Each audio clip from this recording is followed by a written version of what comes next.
We are looking at how to pronounce this word, a word originally from Japanese. Indeed, that's why it's important and interesting at least to hear how it is said in Japanese. Now in English it's said as Reiki, not Reiki, Reiki. Stress on the first syllable, but in Japanese it's pronounced more like Reiki, Reiki. So it's almost like an L, it's more like a Spanish R, not quite perfectly exactly that, but almost. Reiki is how you pronounce it in Japanese.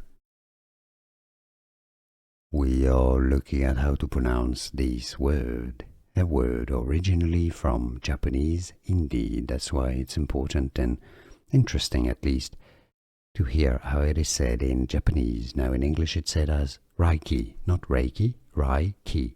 Stress on the first syllable, but in Japanese it's pronounced more like Reiki, Reiki. So it's almost like an L, it's more like a Spanish R, not quite perfectly exactly that, but almost. Reiki is how you pronounce it in Japanese. Here are more videos on how to pronounce more confusing words and names too many mispronounced. Like this video if you found it useful. I appreciate your support. I'll see you soon and thanks for watching.